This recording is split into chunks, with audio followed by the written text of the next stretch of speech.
Qabiyya kana keessatti akkaataa itti jireenya keetti mootu kasii goosu miti. Kanaaf ani waa baay'ee argaa guddadhe waan ta'eef ani numaayyuu nama carraa qabu. Erga waggaa lamaan asii Oromoo wal taate jedhee yaadee ture beekta. Maaliif jennaan qabsaa'onni gameeyyiin ka biyya alaallee jiran ka biyya keessallee jiran waan amma dhufe kana qabsoo uummanni itti cichee waggaa arfan keessatti tokkummaadhaan jijjiirama fide kanarratti dhaabbileen Oromoollee hayyuun Oromoollee wal ta'e tokko ta'e Oromoo ceesisuuf deema jedhee gatee yaadeefi qilleensa jidduu kana keessatti maal hojjechuu qaba jedhee yaadeeni baankii hojii gamtaa Oromiyaa obbo Dirribee beektala nami sun nama seenaa qabu beekta nama Oromummaasaa qabatamaan nama raawwatu isa dhaaduuf miti namni sun innaa wayyaaneen jirtu san koonsartii hojjechuu qaba jedhee ispoonsara gaafadhu abbootii qabeenyaa dabalatee dhaabbilee kaampaanii Oromoo amma maqaan dha'u baankii hedduu jira gaafan propozaala galchu guyyaa lammaffaatti warra qircaata keessa gaarbeejii keessa gatan beette sodaatanii jechuudha inni garuu yoo hidhame illee nan hidhama meeqa barbaaddaa naan jedhe amma dandeessu ispoonsara na godhin jedheen obbo Dirribeen miiliyoona 2 walakkaa naa eeyyame yoo hidhame illee nan hidhama jedhee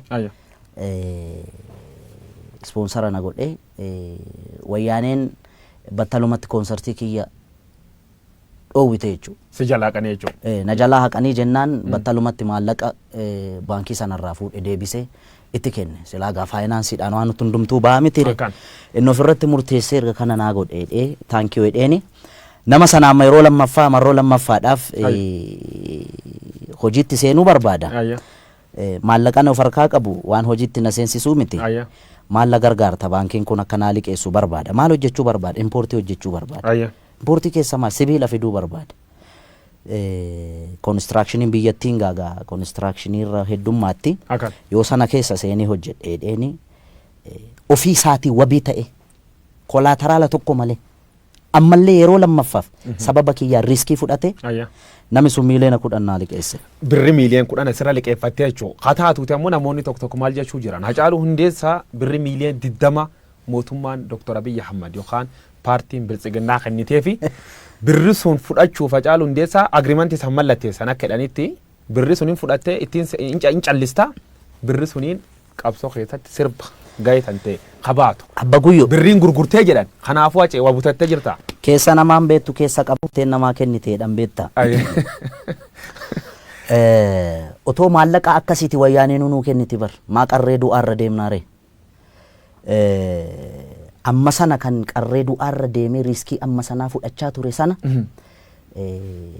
Dr. Abiy yoo aangoorra bahe yookaan immoo Oromoon tokko yoo aangoorra bahe miiliyoona 20 naa liqeessaa yookaan lafa naa kenna yookaan maaloo naa kenna mana naa kenna konkolaataa naa bita jedhee osoo yaade wayyaaneen akka ajaa'ibaatti naa ofariin kunis ture. Amma yoo haasofte of dhaaduu ta'a beekta garuu immoo ijoolleen ragaa baatu jirti bara wayyaaneen jirtu. Daninnatiin manallee natti agarsiiste konkolaataallee natti agarsiiste kaan burraayyuutti kantiibaatti dhaqaati maaloo godhaafi jedhame qondaalonni mootummaan OPDO keessa jiran kan amma jiran warri gurguddaan kana quba qabu beekta yeroo sanallee nama dide amma akkamitti namummaan Dr. Abiy isa biteera naan jedhe inni faddaala ture jidduutti dallaala ture parsantii meeqa argate gaafa na gurguru.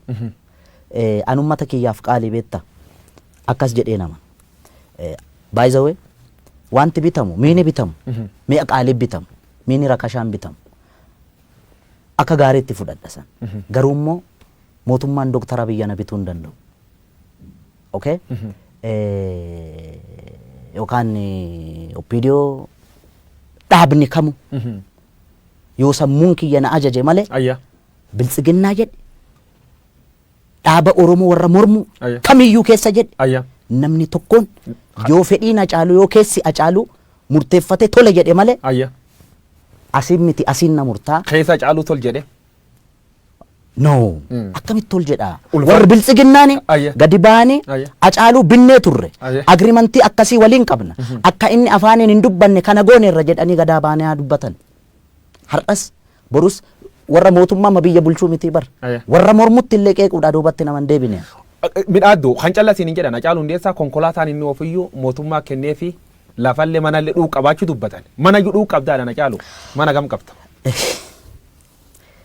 Alam ganaattan jiraadha isin kiraa keessa jiraadhan almost mana kireeffadheen jiraadha. Garuu ijaarrachuun koon oolu yoo rabbi jedhe. Agamma mana hin qabdu? Mana hin qabu. Konkolaataan kan qabu? Konkolaataa amma oofu sana dura diyaaspooraan naa bite. Akkamitti naa bite? An biyya kanatti beektaa eddan koonsartii hojjedhee maallaqa argadhee an albama kiyya hojjedhee waggaa lamaan booda biyya keessatti akkan hin hojjamne hojjechuu qofa miti. Miidiyaa TV Oromiyaa irratti illee akka sirbi koo tokkichi hirran dabarre uggurame carraa Ameerikaa ittiin bahu argadhe Ameerikaa, Awurooppaa, Kaanaadaa, Awustiraaliyaa irra deemee ummanni biyya alaa jiru naafaa jiraatu. Baay'izawee kadhaa miti kanan deeme biyya alaas dandeettii kiyyaanan deeme.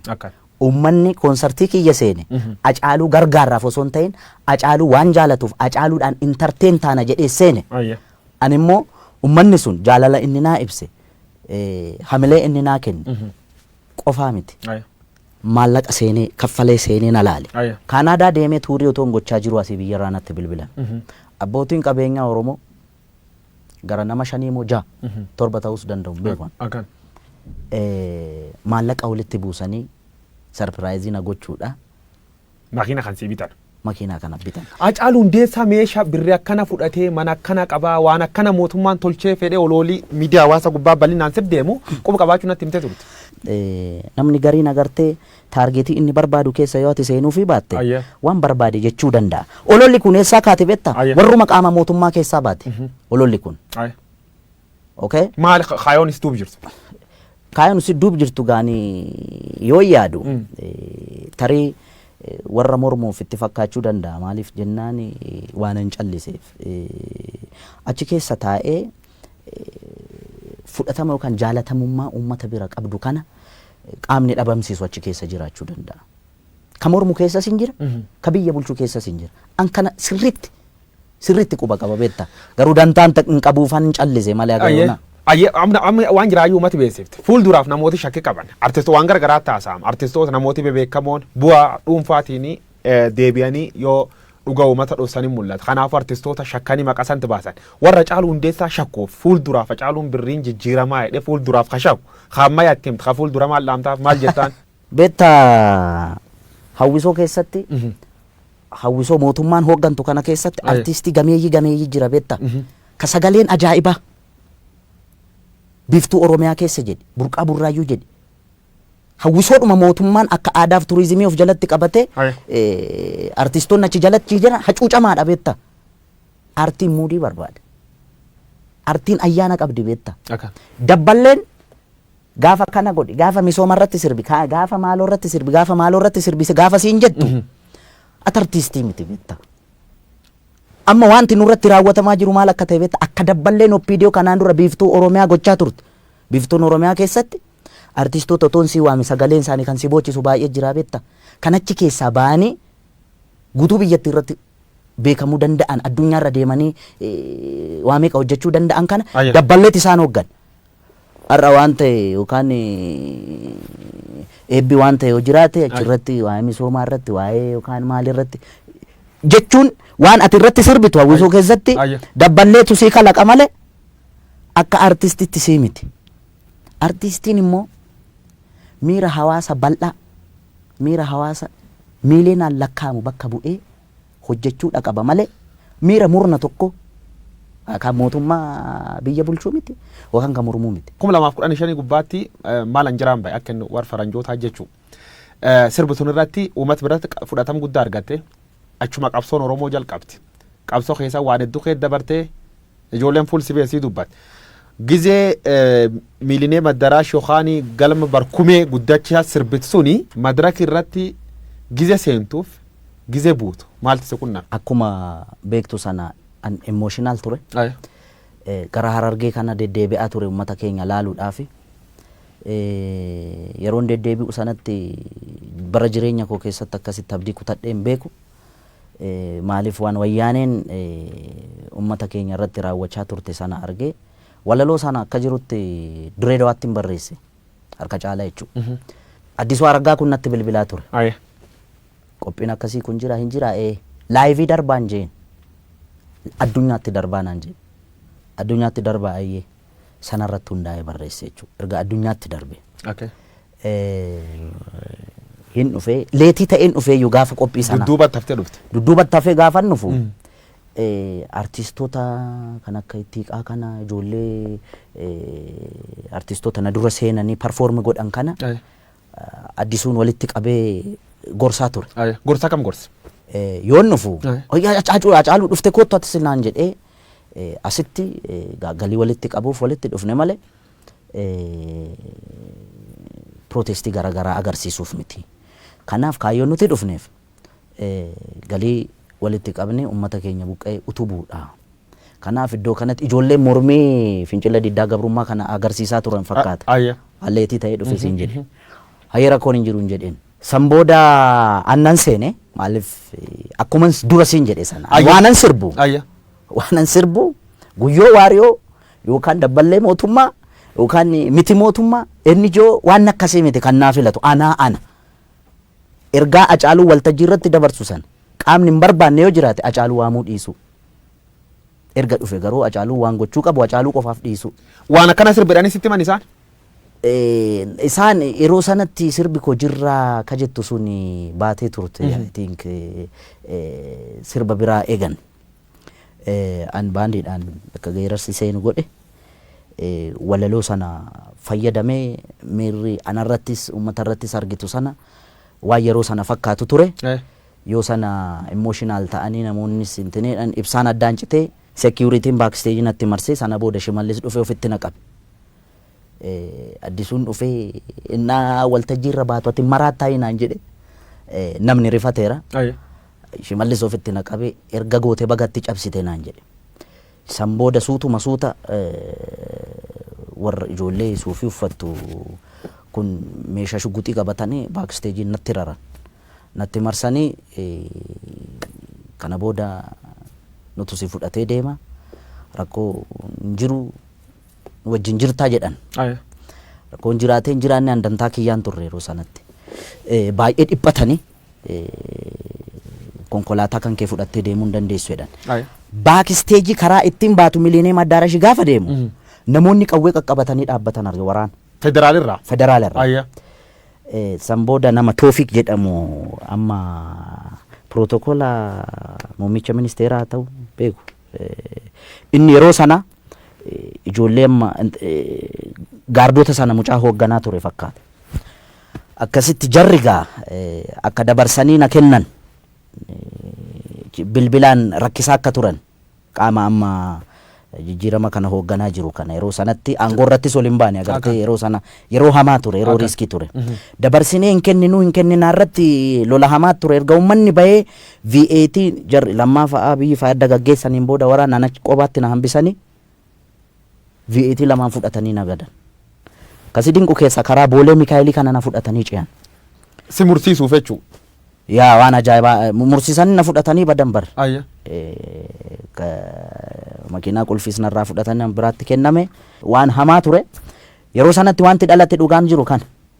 Maal wanni isaan haasan warri ijoolleen rafaa maal dhageetta akka simii dhufe dhan? Ijoolleen inumaayyuu mucaa Tasfaayee jedhamu tokko jira amma maqaa abbaasaa Tasfaayee eenyu akka ta'e beeku dameetikaadha. Ijoollee Oromooti ijoolleen suni inumaayyuu na dudduuba bireeniin fa'a ture. Sibiiliidhaan uffatanii madireesii fa'a. Almost amma waraanni hin banama eegaan turen. Reediyoo gochaa turu makiinaan hordofuu yeroo kate meetira akkasirratti rukutaa fa'a waliin jechaa turan. Parpasli si qabuuf dhufan jechuu isaan? Isaan na qabu maammaa dhufan jaratu kennuu dide. Good. Hojii hojjettu sun fakkeenyaaf madaraka irra cabsitee waan akkasii sun live irra dabarsu keeteef riskii sun fudhattee jirtu. Riskii sun itti gaabbitaa fakkeenyaaf. Ittiin gaabbi. Riskii ani yeroo jalqabaaf miti kanan fudhadhee inni sun hamaa ture. Beektaa ani namattuu hin himne hiriyoonni kiyyan beekani. Haati warraan kiyyan beektu haadha warraa kiyya ulfa ji'a torbaatu garaa jira. Kan daa'ima immoo kan wabiin waggaa 2.5 ini mugaani agartee riskii kana dhaabbitti du'uu manna. Ayya. Yoon du'es lafan siileessu namnu duhan qatuun jiru beetta. In dhaamattee cha dhaga hiriyootan teennatti dhugataatiin bee hodhartaati dharaa jedhi. Duu dandaa maatii tiyyaan waan akkana kana yoon du'ellee kan tolcha itti dhaamattee beektaa dhaamatteedhaan dhuguma. Jechuun hiriyaa kiyya keessaa mucaa Ingiduu Cimsaa ka jedhamu jira. Inni hin beeka beektaa. Jechuun akkuma qoosaa godhee itti hime. Waan ani akkuma siin jedhe sana biyya alaa kana deddeebi'ee hojjedhee dhufe kana manatti ijaara jedhee lafa bibbite tokko jira. Alaqa kiyyaan. Isaan yoo wanta akkasii uumame just kana godheedhee an qaama kiyya dhiqadhee rifeensa ofirraa ciree qaama kiyya guutuu dhiqadhee dhufe. Agartee milkaa'es gala jettee yaaddu gaa. Kun ta'e haa ta'uu baate riskii ani gaafan fudhadhu ofittuun himu.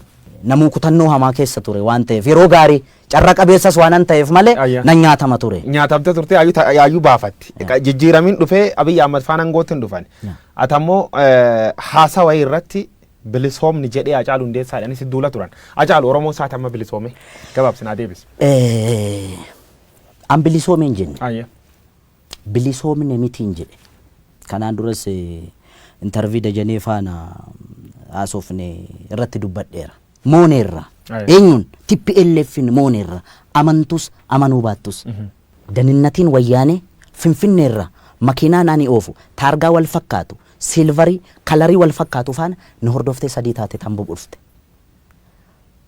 Komishinar Dachaasaa Bitimaa amma komishinar jeneraal mangaagaa wayyaanee keessaa kan na baase isa.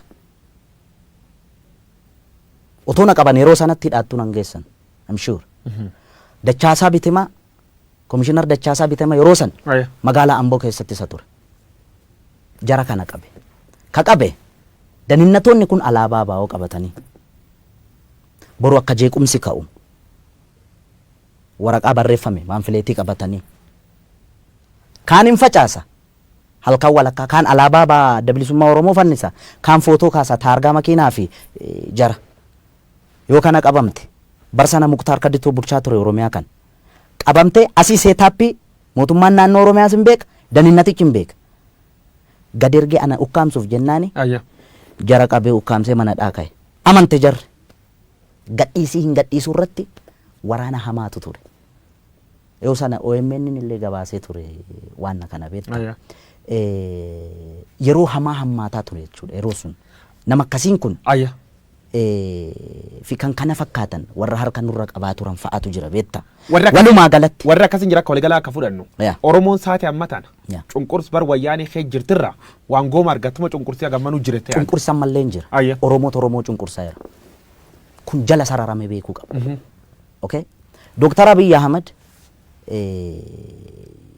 gaaffii Oromoon deebisne waan tokko. Saayikooloojii Oromoon eegne waan tokko.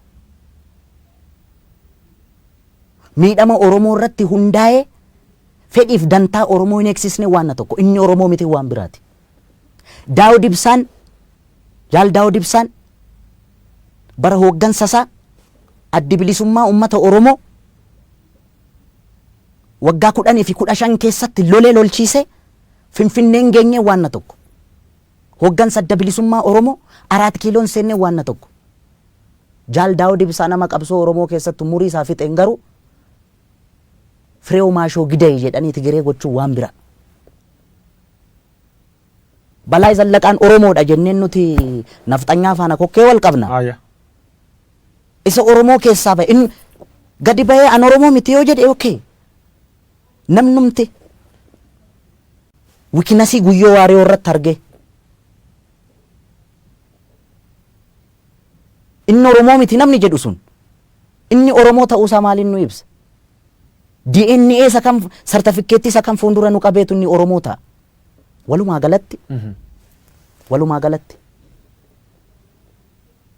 wayyaaneen ari'amteetti qabsoo ilmaan Oromootiin dhiigaan simbiloo inkaa salaamtaadhaan miti beetta oloodhaan miti ulfitti wareegameeti daa'imni waggaa 10 snaayipariidhaan mataan irraa faca'eeti waan an gammachuu qabu sitti fakkaata waan amma ta'aa jiru kana.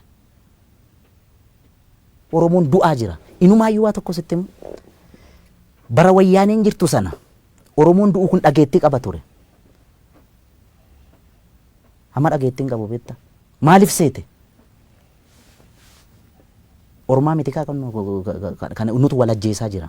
Nutu walajjeesaa jira Oromoo immoo maaltu isa dhibere? Furmaati maal? Furmaanni warri biyya bulchanis dhaabbatanii ilaaluu qabu. Warri qabsoo bilisummaa Oromoodhaaf falmaa jirra jedhanis dhaabbatanii ilaaluu qabu.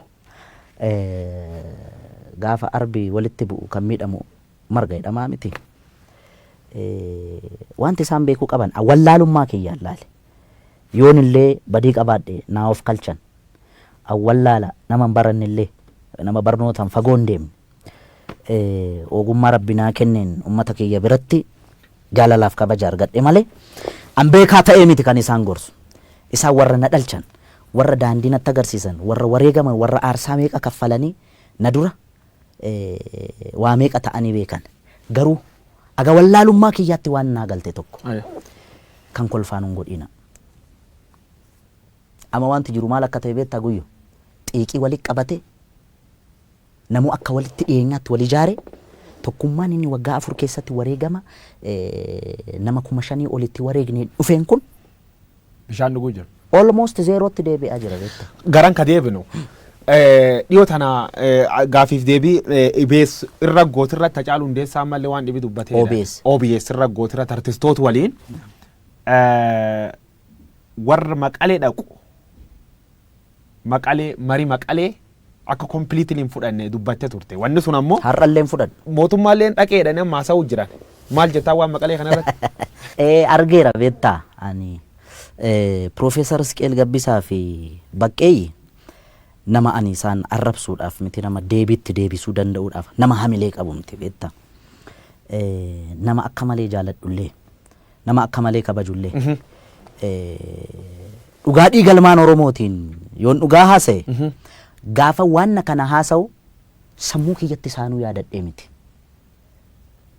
Qondaalli kanaan dura mormituu ture kaafaa amma oobkoo durii keessa ture namni wayii maqaa tuuta waan ta'e fudhatee achitti gaafa inni walgahii jara faana taa'u argee tanani sanarratti hundaa'ee haasa'e beektaa. Otuma immoo Baqqeenuu deeme Profeesaruu deeme fudhataman qabu na biratti. Jaawaaruu yoo deeme maaliif naan jedhe tarii wallaalummaa kiyyarra madda ta'a garuu ammallee jarri nama gumaati Oromoo waliin walaloo Zalaalamaa Barraa tokko sii jedha waggaa 10 meeqan dura dhaggeeffadhe waan akkasii kun isa rakkiseetu beektaa. Akkamittiin caalee akkamittiin gurbaana dhaga'uu diddaa jedhe caalii sanyii dhiiraa caalii sanyii guddaa kan dur lammiin kee ajjeesee dibatee tufeen arraabne gafarsaan gaditti saawwaatti lakkaa'e yeroo yoo argatu raadiyoon sii waadee qawween sii akaa'e ammam lammii keetiin walii galtee diddee mana gumaalitti almahaa jedheetu afaan kottaafu kan 5 ta'ee dhufu jedhe. Kan 5 ta'ee dhufu. Kan 5 ta'ee dhufu. Mana gumaa lixuun akka sirna gadaatti akka namni qaamni irraa du'e tokkotti isaantu sin ajjeesneerra waggaa 27 kallattiidhaanis alkallattiidhaanis isin ajjeesneerra isin miineerra isin saamneerra Oromoo biyya abbaa keessan irratti akka singooneerra nu of kalchaa jedhanii qeeshiif sheekii nutti erganii gara fuulduraatti akkaataatti waliin buluu dandeenyu kanarratti kan Oromoo gaafatan isaan malee warra nuti isaan harkatti du'aa turree miti. Natti bilbilanii waa'ee kanarratti sii naan jedhe siyaasa keessatti naan jedhan diinni dhaabbataa fi firri dhaabbataa hin jiruu naan jedhan.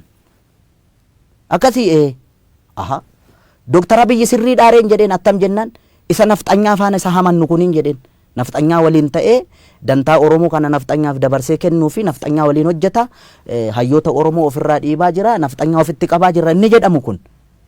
Nafxanyaan diina Oromooti kaleessas diina Oromooti hardhallee diina Oromooti gara fuulduraattis diina Oromooti akka wallaalummaa yaada Hacaaluu Hundeessaatti. Hacaaluu 4 kiiloof sittu aanee jettee sirbite turte. Sirba kan kee qalammeessoo ka'ee gabaa irratti jirra oollee barii arguuf gara nu bal'isa yaanu jettee jirta. Oollee barii arguuf oollee barii sun arguu jirra geenne. Arginee turre. Ayya. Okay, akkamitti argine seete? Akkuma dura siin jedhe irra deddeebi'ee akka hin taaneef paaworii guutumaan guutitti kan of harkaa qabaa turte TPLF. Samma Maqaleetti galtee qophaa kiyya miti OPDO waliin hin jira. Okay? Jawaar Mahammad kana wallaalee miti kan Minisoota irraas dhufee bar. Qaamni amma aangoorra jiru kun akka wayyaanee faana ture kana wallaalee miti. Okay? Qabsaa'onni gameeyyiin hedduun kan biyyatti galan. Hin beekamu kan ilmaan keenya jedhaniitu. Okay? Itti fayyadamne garagalani nu qarqaaran qabsoo Oromoo kana galmaan gaani jedhamee itti waliin shubbisamaa ture bar. Akka ajaa'ibaatti machii hamaa keessa ture uummanni keenya. Hundumtuu. Okay? Sana booda ijoolleen ibidda baattee ijoolleen Oromoo lixaa fi kibba Oromiyaa kana keessatti gaafa mul'achuu calqabamu waliigalteen dhabamaa gaafa deemu isa sanatu bal'atee dhufe sadarkaa kanarra gahe. Innis yaalan hayyoon Oromoos yaalan qaama biyya bulchaa jiruu fi ijoollee keenya sana faana araarrakki bu'umu yaalam sana keessa saayinsii sana keessa deemaa ture achi keessa seenee hin borcuan nama siyaasaa miti. Jidduu isaaniitti waliigaltee dhabameen uummanni keenya sakrifaayii amma kanaa kaffalaa jira. Eenyutu itti gaafatamu kanaaf? Itti gaafatama lachanu akka kiyyaatti. Mootummaa fi qaamni mormu. Qaamni mormu. Kanaafuu seena Oromoo sadarkaa Oromoon keessa jira kanaan fakkeenyaaf Oromoon saati addaa naannoo jiran keessa naannoo namni keessa du'u jiru kan namni baay'inaan keessatti dhabuu jiru Oromoo. Kan akkamitti ibsita akkamiin laata?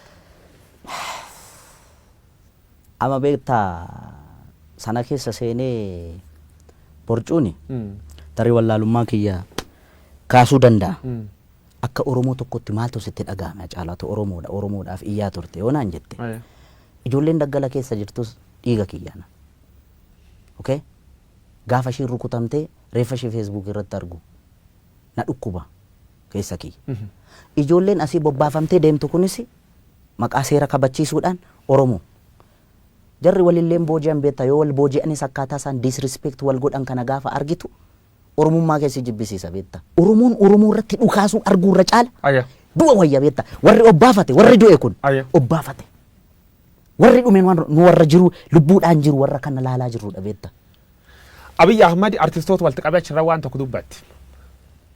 Namoota lubbuun hin jirru Taaddasee Birruu fa'a Jeneraal Waaqoo Guutuu fa'a waan nu sirbinuuf beektu waan isaan lubbuun hin jirree fi jettee dubbattee turte. Maal jechuu kan kee? Waaqoo Guutuun goota keenyaa miti Taaddasaa Birruun nuuf fannifame goota keenyaa miti. Way kana booda ka'ee Oromoo kana godhe jennaani hin jennuun bara. Kanaaf hin amannaa jechuudha. Kana booda ka'anii namni lubbuudhaan jiru beektaa seenaa hojjetes xureessuu danda'a. Seenaa namni seenaa xuraa'aa qabus immoo haareeffatee nama gaarii nama lubbuudhaan jiru abaaruufis hin rakkisa beektaa. Jajuufis hin rakkisa. Ka obbaafate amma laal Dr. Abiy akkuma filannoo irra bahe kun namni machaa'in hin jiru. Bujii Boorana irra agaa Harargeetti irra agaa Wallaggaatti Wallagga irra agaa namni qawween dhayin hin jiru bar gaafa inni filatame. Ispeeshaalii naannoon ani itti dhaladhe kana. Booranatti illee namni dhukaasa akka ture quba qaba beektaa. Namni dhukaase bar gammachuu guddina. Dhukaasuu qofayyuu miti. Ilma abbaa gadaa jedhame bakka deemutti eeboo fardatti badhaasanii gaachanatti kennanii maaloo ta'e sana ta'e kana ta'e. Inni viizhinii mataa ofii qabaa mutiire. Jijjiiramni Abiy Ahmad jalqabe kun waggaa lama keessa tak deema deeme. Karaa sirriir jiraa warreen hin jira. Abiy Ahmad karaa sirriir hin jiru dogongor guddoo hojjechuu jiru warreen hin jira.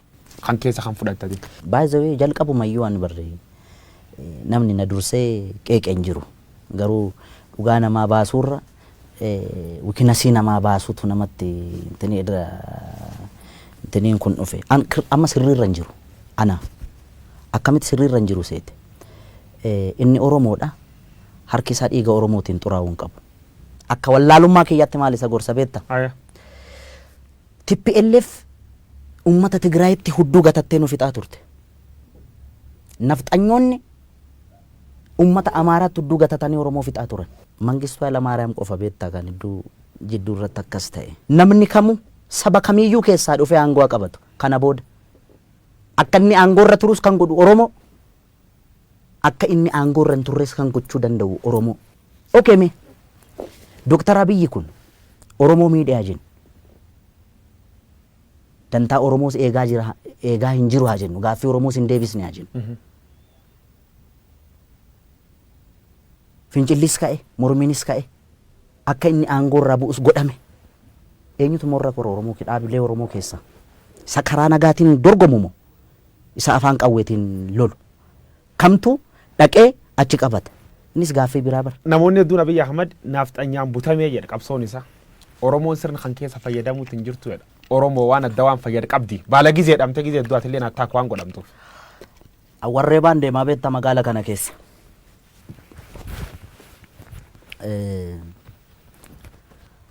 Jira wanti inni fayyadame abaarsa nafxanyaa fayyadameera.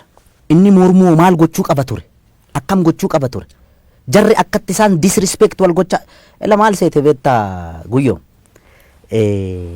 awwakkush naakkush jetti jarri waltuufi rakkoo hamaan kan jiru warra dhaaba siyaasa Oromoo kana oofan bira malee uummata bira miti. Dantaa wal dhabde isaanii kana fayyadamtee gareen Habashaa yookaan gareen nafxanyaa Oromoo miidhaa jirti jechuudha. Of course amma walumaa galatti maal akka ta'e beektaa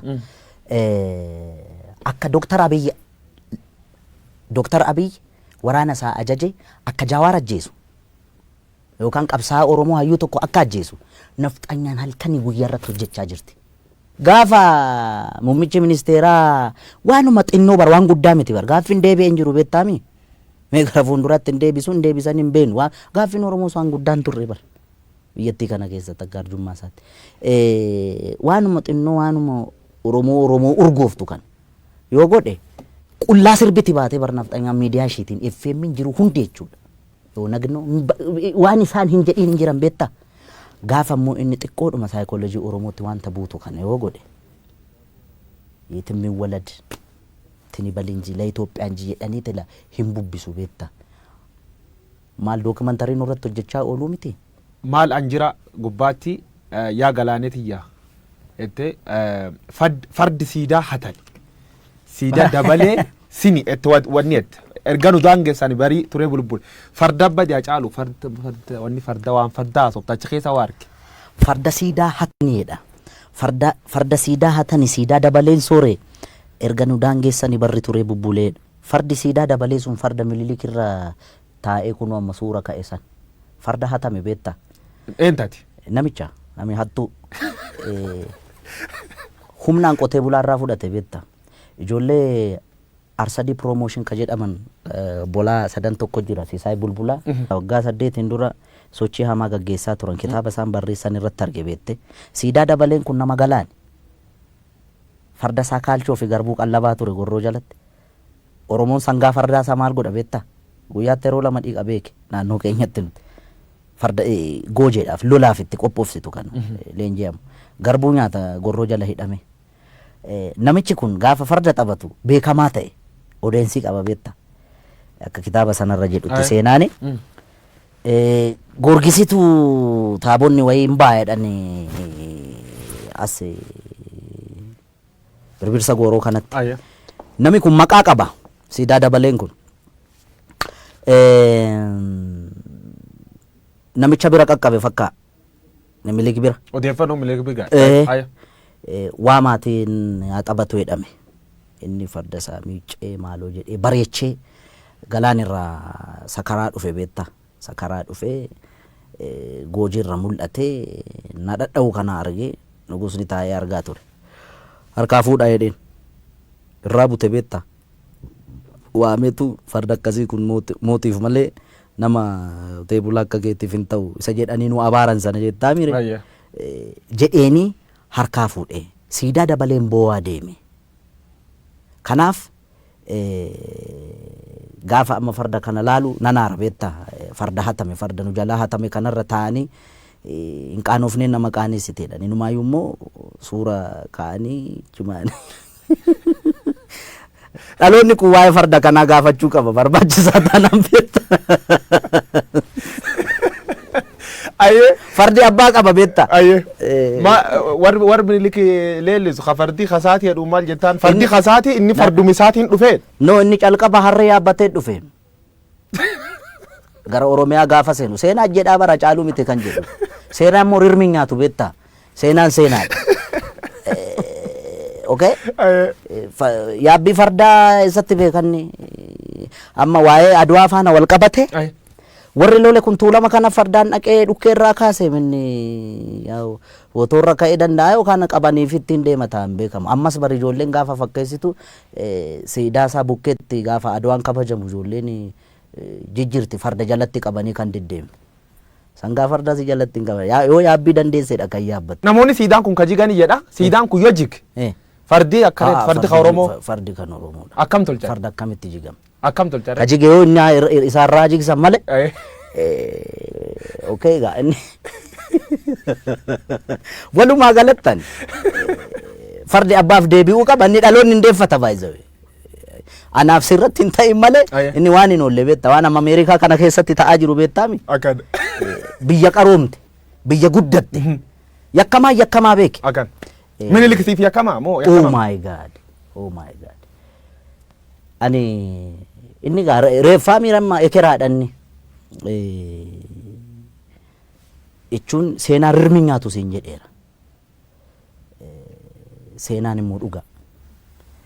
Kan sobaa jedhu kan dhugaa jechuun akkamitti namni kana na godheeredhe sobaan si himata. Nama lubbuudhaan hin jirre. Aannolee irratti kana godheera, calanqoo irratti kana godheera gaafa jedhamu. Aboo bara sana inni barkanaan mallatteessa jedhan. Warri harkaan mallatteessu warri maastarsaa fi digirii fi PhD qabu bara mallee ulfajjeesaa jira beektaami. Inni bar sanatti doofummaa sanaan harma yoo mure harka yoo mure maal inti ni gaa doofaa waan ta'eef miti qotee bulaarraa kan farda hatu kan farda saama walumaa galatti yakkamaa hamaa. Yakkamaa beeta mangisti keettee Oromoon lolti. Wanniin isa kasiidaan isa beeta mangistu kan palaasii mootummaa keettaa sun akkamitti ilaaltate? Maltee fi wanni sun. Rifadheeran. Maaliif seete tokkoffaa ekeraa achi keessatti yaadannoo ekeraayyuu gochuun sirrii miti nama intini na yaadda'aaf wanni maaliif seete warra achi keessatti suurri isaanii bocame hundi garaagarummaa amma uumame sabaaf sablammii biyyattii kana keessatti roorroon ammallee hiikkaan arganne bar yakka isaan raawwatanii ni beekta. Okay? Dhimma godheef isatu beeka waan godheef garuu akka kiyyaatti ta'uu malle maaliif nama harki dhiigni ummata qulqulluu harka jiru ekeraa akkamitti yaadannoo gootee mana kee qarqara goota hin ta'u inni akka kiyyaatti gaa kun sii gale. Dhubirratti saatiin qabnu waan deemuu jirtu fariifachuu jirra. Namootni hedduun hagammaa keessumaa warri sirnaaf xinyaa leellisan Atseen Minilik difenni godhu namichi kunini nama Itoophiyaa hooli waar waraanni inni Oromoo irra godhu waraan qulqullootaa jedhanii warri yaadiin jira. Kanaaf deebiin kee maal? Qaamni miidhame immoo hoolii riveenji jechuu danda'a beektaa. Isaan sirrii miti. An kannaan galle silaa'oo isaan nabiyyii miti yookaan isaa Iyyesuusii miti. Namumaa miti. Ummanni yakki irratti raawwatame yakkamtoota jedhee malee sabni isaa lafarraa dhumuu qabaa hin jenne bar ummanni Oromoo yakkamtoota yaa amma laal biyya faranjii kanatti gurraachannaa luka dhiqan argiteetta warri adiinam maal beekum abbootii isaanii yakka sana dalaga miti qaroomuun akkasii beeka wallaalummaatti itti taphataa bar. Odeeffannoo jajjabduu dhaga'e dhoksatante jechuun nama mormatiin ragaa waan qabuuf jechuu qiyya.